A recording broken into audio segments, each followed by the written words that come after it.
ulo ng ating mga balita. 2022 elections, posibleng isagawa sa magkakaibang araw. 443 Tech for Ed Centers sa Mimaropa na itayo ng DICT. Lalawigan ng Marinduque, muling isa sa ilalim sa GCQ simula Setyembre 1 hanggang 30. COVID-19 update sa probinsya, alamin. Pope Francis, itinangging magre-resign sa pwesto. Philippine Olympic bronze medalist Leopoldo Serantes, pumanaw na. Pambato ng Marinduque sa Miss Universe Philippines 2021, pasok sa top 30. Ilang mambabatas, binatikos ang Facebook. Lagay ng panahon sa probinsya, alamin.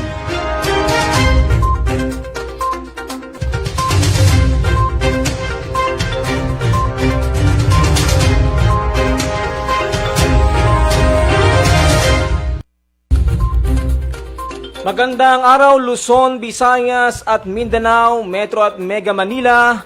Dito po sa ating lalawigan ng Marinduque sa mga bayan ng Buwak, Mugbog, Santa Cruz, Torrijos, Buena Vista at Gasan. Ako po ang inyo pong tagapagbalita, Adrian Rosales. Ako naman, Romeo Mataak Jr. At ito po ang balitaan sa sentro ng Pilipinas. Sa detalye ng ating mga nagbabagang balita.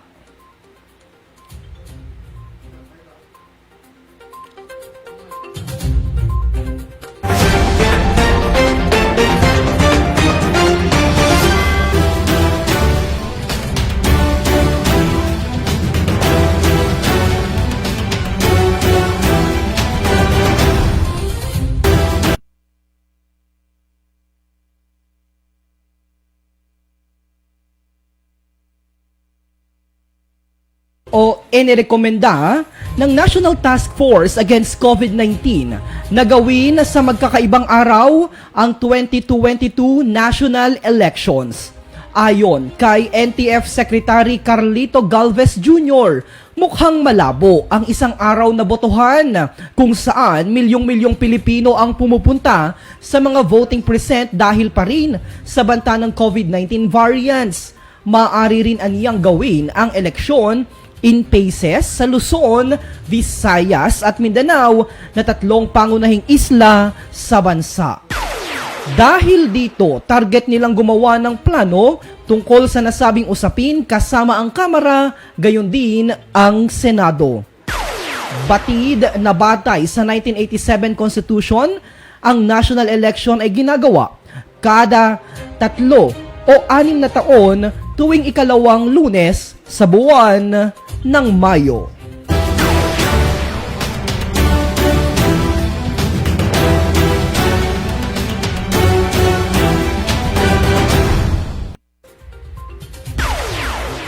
Umabot sa 443 ang bilang ng mga Tech for Ed centers na itatag ng Department of Information and Communication Technology o DICT sa rehiyon ng Mimaropa. Sa ngayon, mayroon ng Tech for Ed Center sa lahat ng lalawigan sa rehiyon, 39 sa Marinduque, 78 sa Occidental Mindoro, 85 sa Oriental Mindoro, 161 sa Palawan at 80 sa Romblon. Patuloy ang pagdatatag ng naturang proyekto kasabay ng free Wi-Fi for all upang magbigay ng technology empowerment sa mga kanayunan.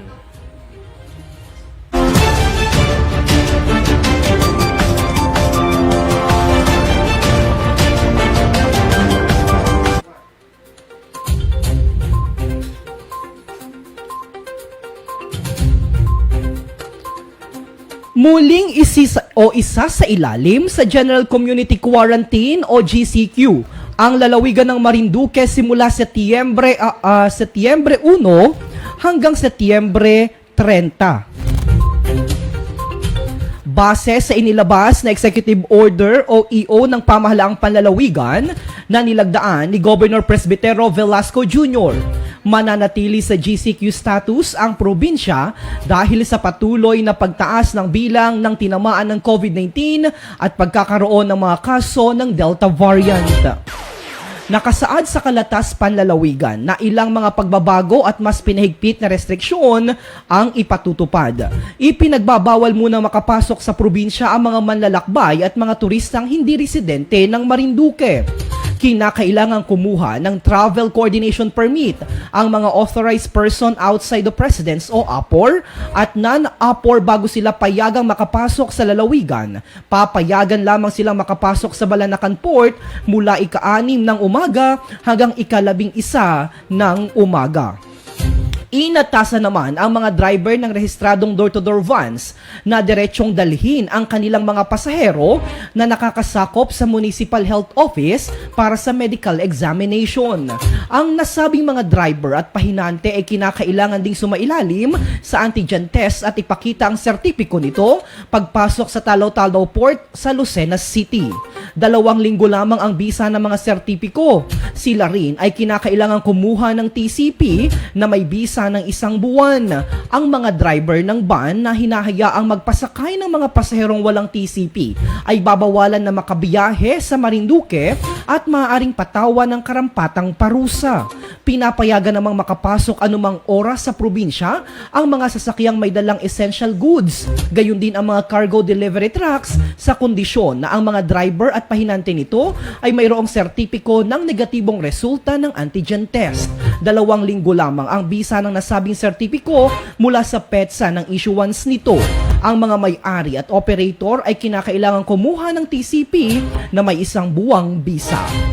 Samantala, ang mga APOR na binubuo ng mga opisyal o empleyado ng gobyerno, overseas Filipino workers at returning Filipino non-OFWs ay papayagang makapasok sa probinsya sa kondisyong magsumiti ng mga nabanggit na requirements. Bagamat exempted sa RT-PCR o antigen test, ang mga kawani ng pamahalaan, sila naman ay kinakailangang sumailalim sa masusing medical examination, subalit kung sila ay may sintomas habang isinasagawa ang medical at exposure assessment, sila ay sasailalim sa quarantine ng Rural Health Unit o RHU. Nakapaloob din sa AO na ang mga dadalo sa anumang religious gatherings kasama na ang mga paglalamay dapat ay 30% lamang ng venue capacity ang dapat i-ocupa. Sa ngayon ay pumalo na sa 1,968 ang kabuuang kaso ng coronavirus disease 2019 sa Marinduque habang 422 rito ang aktibo. Ang probinsya ang nanatiling nangunguna sa may pinakamataas na aktibong kaso ng COVID-19 sa buong rehiyon ng Mimaropa.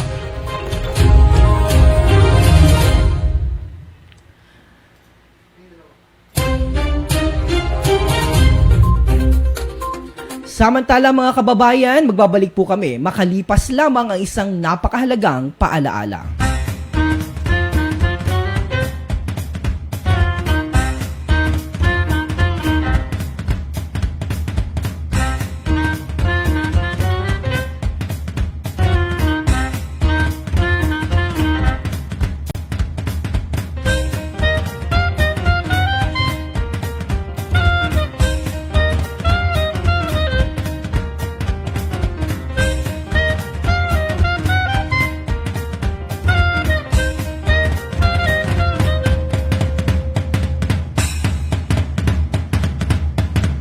Res bakuna na!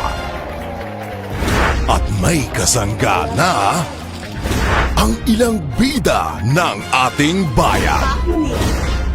And I feel good. It's a big boost for us. I feel relieved. Tagal nating inantay to, so why hesitate now? I feel very happy that we can finally start to put an end to this pandemic. Res bakuna, kasangga ng bida. Sama-sama tayo sa Bida Vacunation. Magkano ang babayaran ko para mabakunahan?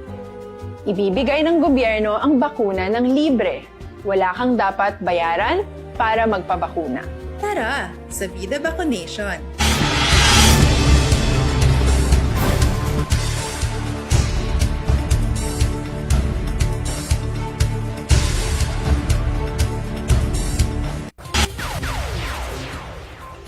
Samantala, mayroon na namang panibagong 49 na dadagdag sa bagong kaso ng COVID-19 sa ating lalawigan ngayong buwan po ng Setyembre 1, sa pinakahuling monitoring ng Provincial Health Office o PHO, mayroong aabot na sa 422 COVID-19 active cases sa probinsya.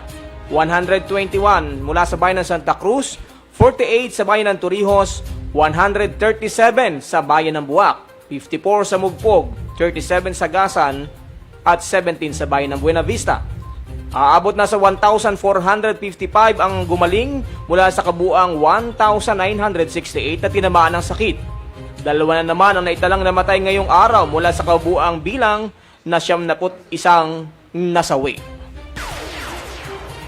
Kaugnay po ng balitang yan ay mayroon pong mahalagang announcement at patalastas ang pamahalaang bayan ng Buwak at meron pong mahalagang announcement ang ating pong alkalde punong bayan, Army de la Cruz Carrion. Babasahin ko lamang po mga kababayan dahil kakapasok lamang po ng announcement na ito.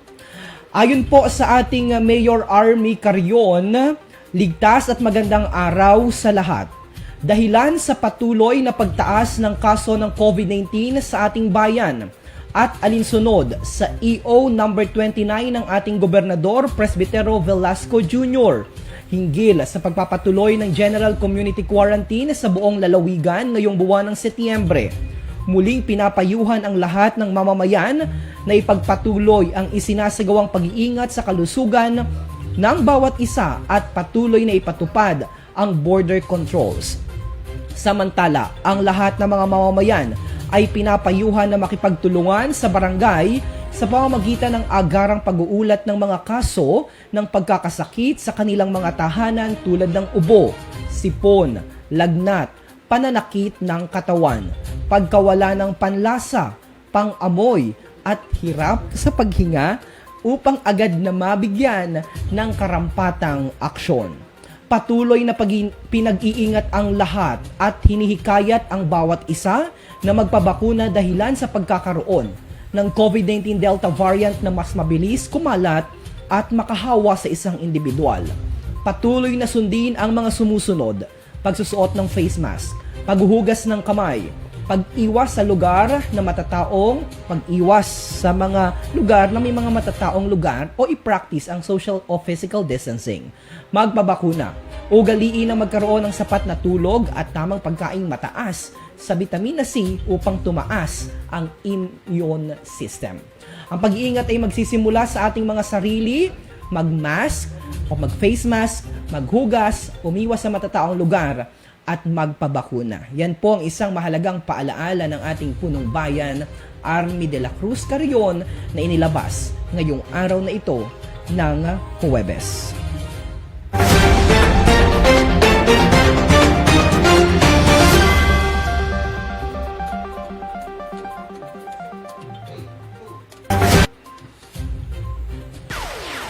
Itinanggi ni Pope Francis na ito ay magbibitiw na sa pwesto matapos ang intestinal surgery noong buwan ng Hulyo.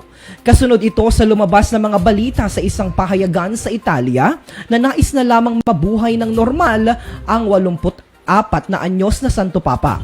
Nagtataka ang Santo Papa kung saan nakuha ng pahayagan ang nasabing impormasyon.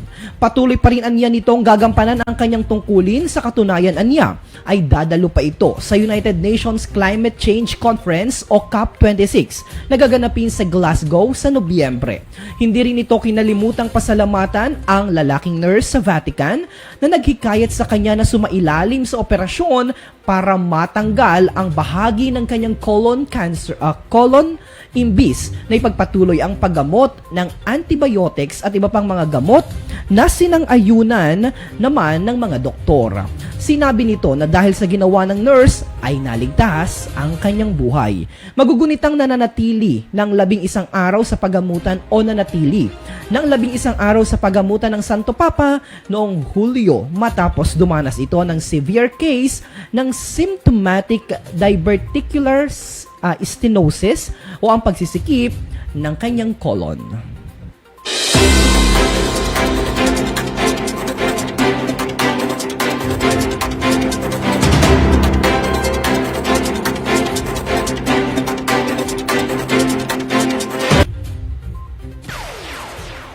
Pumanaw na ang bronze medalist ng Pilipinas ng 1988 Summer Olympics na si Leopoldo Serantes sa edad na 59. Ito ay kinumpirma ng Philippine Sports Commission o PSC at nakasungkit nga si Serantes ng bronze medal noong 1988 Olympics sa Seoul, South Korea.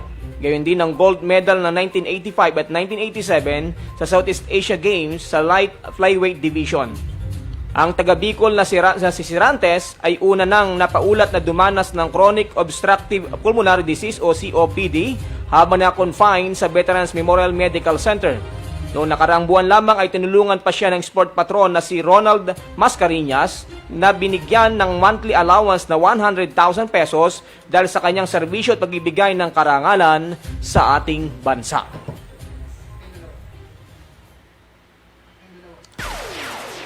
At mga kababayan, sa lahat po ng ating mga nanunood dito po sa ating balitaan ay manatili po kayo nakatutok dahil magbabalik po kami makalipas lamang ang ilang napakahalagang mga hanap buhay.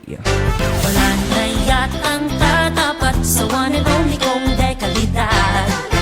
Ligtas maaasahan sakto sa timbang kaya magpa-deliver na ang Soleil, Soleil, Soleil, hey, hey. Ako sa'yo'y panatagalaga.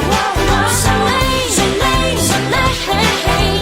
Tunay ginhawa ang buhay dahil andyan ka, Soleil, Soleil. Tawag na sa 332-1624 o mag-text sa 0938-418-2604 at 0935-317-1797. Soleil, dapat lang safe and reliable. Lolo, Lola, isang taon na tayong nahiwalay dahil sa quarantine. Miss na po namin kayo. At ang inyong masasarap na luto at pag-aalaga. May bakuna na raw po sa COVID-19. Kunin niyo po Kapag nabakunahan na ang lahat, makakapiling na muli namin kayo. Kung ikaw ay edad 60 pataas o may iba pang karamdaman, magparehistro na para sa Resbakuna kontra COVID-19.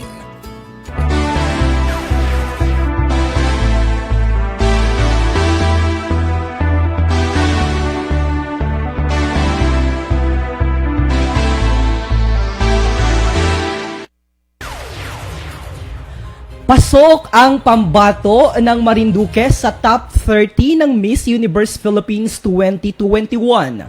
Base sa inilabas ng Miss Universe Philippines organizers, kabilang si Miss Universe Philippines 2021 Marinduque, Simone Nadine Bornilia sa top 30 candidates. Isinagawa ito sa pamagitan ng online event kung saan naging host si Miss Universe Philippines sa 2024 runner-up Baile Hackinson at Nico Loco.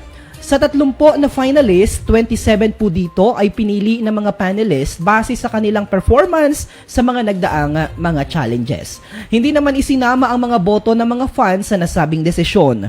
Samantala, ang mga tatlong may pinakamataas na fan votes sa pamamagitan ng paggamit ng Miss Universe Philippines app mula Agosto 20 to 31 ay automatikong pasok na sa susunod na round. Ang tatlong nanguna ay kinabibilangan nila Maureen Krista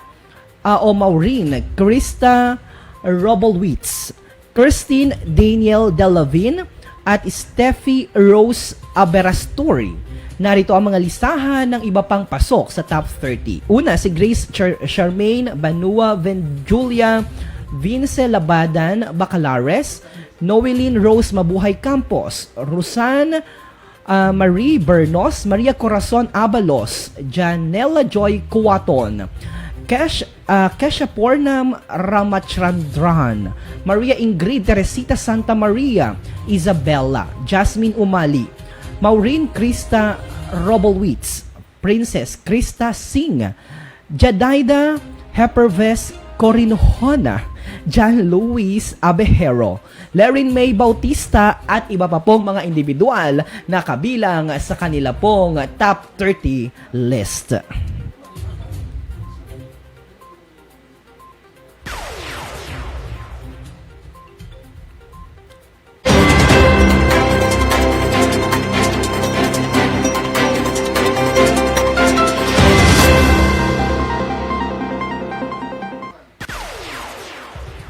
Samantala, kini-question ngayon ng ilang mambabatas ang Facebook dahil sa censorship issues. Ayon kay Deputy Speaker sa bagong henerasyon Party List Representative Bernadette Herrera, na kinakailangang ipatawag ang representative ng social media giant dahil sa nasabing usapin. Hindi raw kasi nagiging makatarungan ang ginagawa ng Facebook na pagtatanggal ng mga negatibong pananaw sa anumang usapin. Ang ginagawa niya ng nasabing social media giant ay isang uri ng pananakop sa karapatang pantao. Nauna na naghain na panukalang batas si anak kalusugan Party List Representative Michael Defensor na kumukwestiyon sa paraan ng Facebook sa information censorship.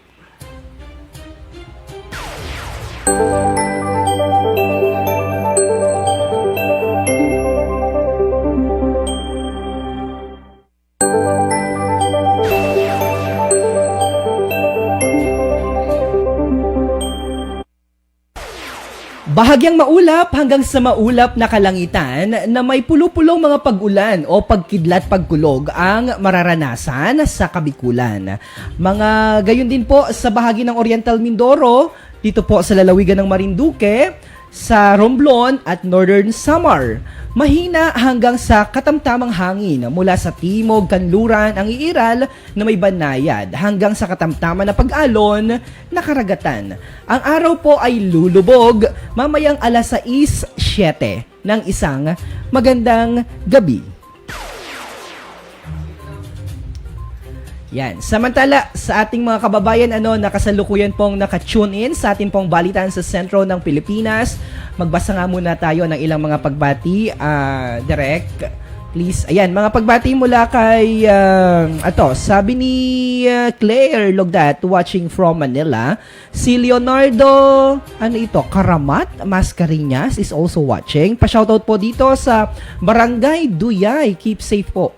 Keep safe po. At sana naman dyan sa Barangay Duyay, medyo lumakas-lakas na ang signal ng ating pong internet connection. Si Lynn Lucy is also watching from Kuwait.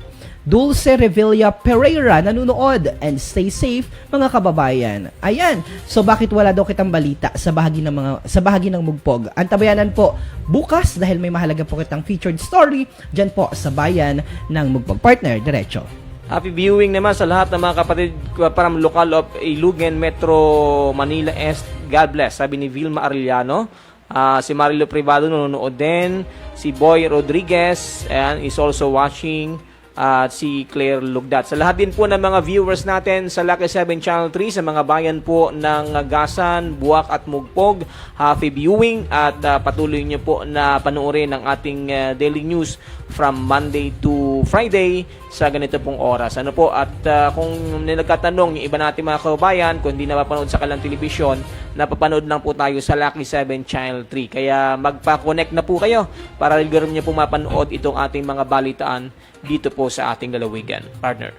Alright, sa bahagi naman, dyan sa Kapitolyo, nanonood ang ating mga kasama dyan sa Provincial Government Office. Of course, sa Governor's Office, sa pangunguna nila Blair, see you in a while.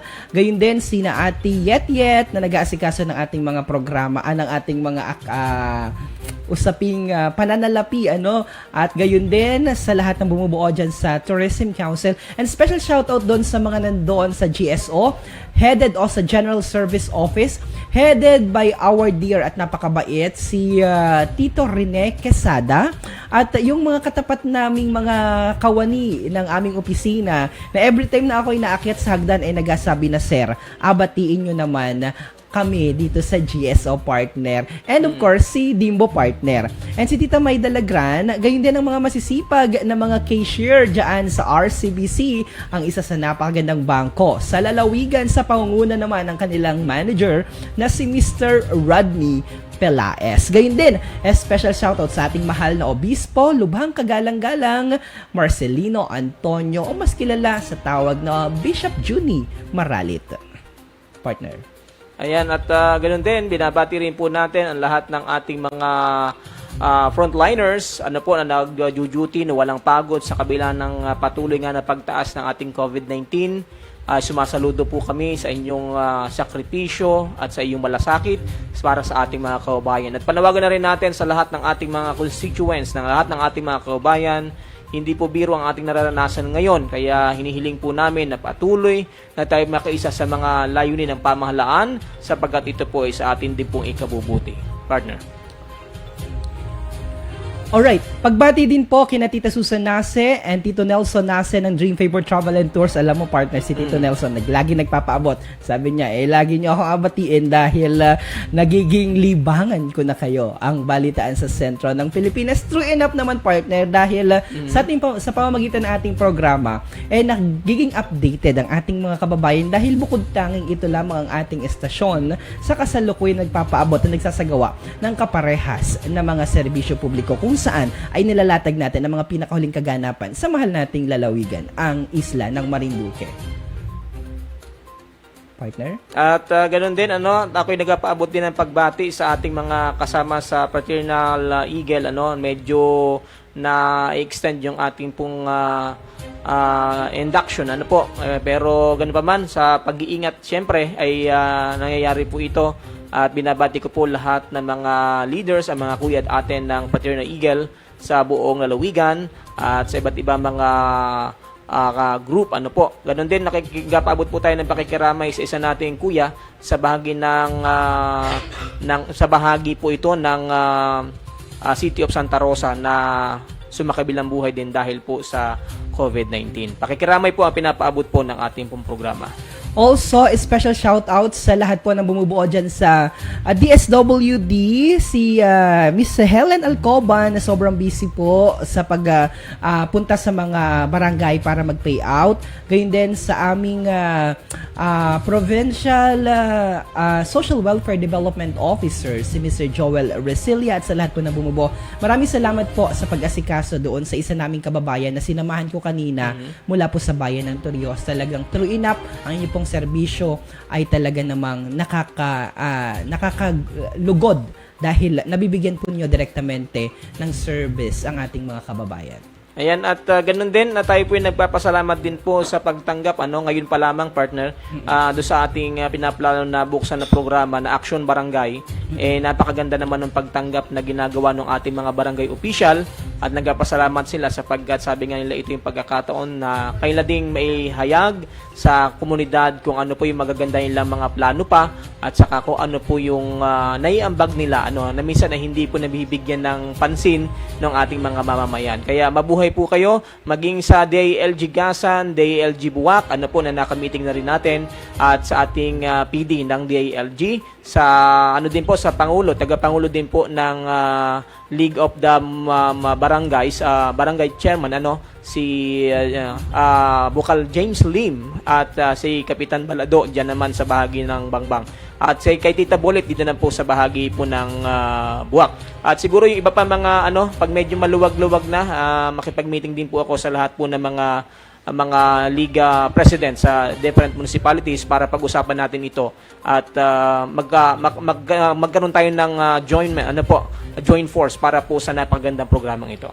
Partner. Alright, excited ako partner na makita ang tulpo ng Marinduque, si Mr. Adrian Rosales para sa aksyong pambarangay. Okay mga kababayan, sa pagpapatuloy po ng ating balitaan, binibigay ko po muli sa inyo si Mr. Rosales para naman sa ating pagkaing pangkaluluwa.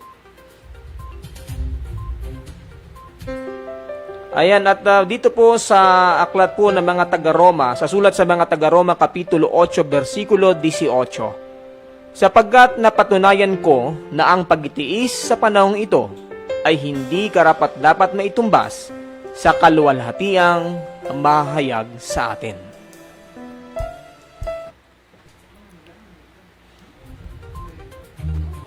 Okay, meron ka bang naisibahagi partner para sa bagay na pwede nating pagbulay-bulayan ng ating mga kababayan sa medyo hindi magandang panahon na ito ng Huwebes dahil alam naman po natin napakataas talaga ang kaso ng COVID-19, particular po dito sa bayan ng Buwak. Medyo nakakapangamba dahil pumapangalawa na po ito sa hanay ng mga munisipyo o munisipalidad na talaga namang tinatamaan ng mapaminsalang pandemya. Opo, partner, siguro ang laman ng ating nabasa ngayon,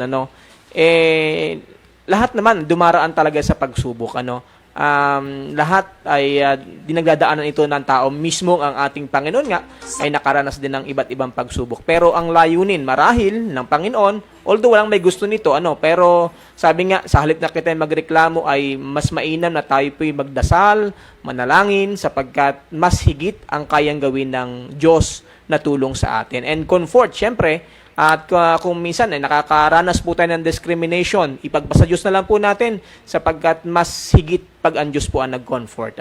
At ipag-pray din natin yung ating mga kababayan, maging ang ating lahat ng mga opisyales na alam kong pagod na rin, lalo na ang ating mga frontliners sa medyo mahabang pakikipaglaban dito sa COVID-19. Yun po ang tanging equip natin ngayong panahong ito.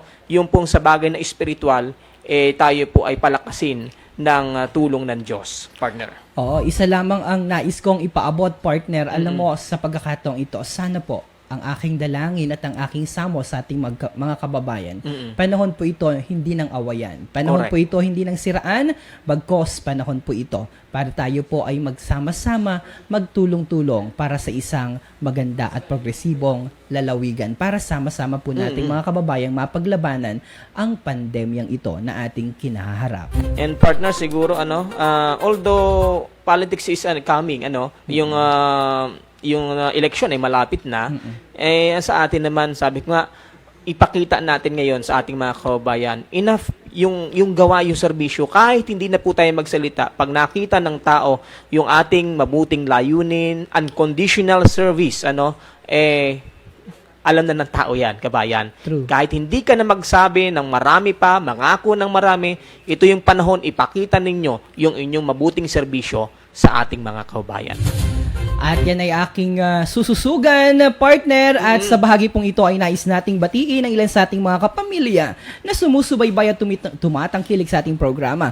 Dulce Revilla Pereira, Stacy po sa ating mga kabarangay dyan sa Kalangkang sa Santa Cruz, Marinduque, at sa mga magulang namin dyan. Si Nanay Aida Murillo Rejano Revilla at Tatay Efren Revilla. Si Lynn Lucy na nanonood dyan sa ibang bansa, ang asawa ng ating mahal na kaibigan, Rico Lucy, ay nanonood din. God bless to both of you, DJ Myong and DJ Adrian. More power, and she's looking forward for DJ Adrian ng Tulpo ng Marinduque. Sabi ni Lynn Lucy. Hi! Special shoutout din kay Jel Malabana Robles at ang mahal na daddy ng ating kaibigan. Kaibigan na natin ito dahil minsan na natin itong nakasama dito sa ating programa at nakapanayam. Ang talagang proud na proud po kita dito dahil sadya nga po na inilalagay niya ang ang mapa ng ating probinsya sa mundo ngayon ng pageantry o ng pampagandahan. Dahil nanonood si Mr. Manix Henabe o Genabe. Thank you so much for unwavering support to Simone Nadine Bornelia. Partner, meron din pagbati si Mark Ariel Ordeliana na nanonood live dyan sa Barangay Banugbog, Santa Cruz, Marinduque. At sa lahat po ng aming mga kapamilya, of course, dyan sa M. Loelier, Santa Cruz, M. Loelier, Buena Vista Branch, si Jason Malalad Hermosa na kanina pa nakatune in dahil busy ngayon, kamapansin, wala ka partner na makapansin na nagbigay na marami pa puso. Dahil meron daw siyang kliyente ngayon. So, good job! At sa aking kapatid, Romely Matak. And special shoutout to my father and to my mother, si Nanay Fe Mataak at si si Amang Mio. Yan, special shoutout dyan sa bahagi ng Buangan, Torrijos, Marinduque. Okay, partner, bago ko makalimutan, lagi pala nakatutok din sa atin ang ating isa sa mentor, si Kabayang Eric Arevalo. Ayan. At thank you, Kabayang Eric, sa patuloy na pag-guide din sa amin. Sana mabigyan mo po kami ng magagandang ideya para mas lalo pang mapalakas itong ating network at makatulong sa ating mga kababayan.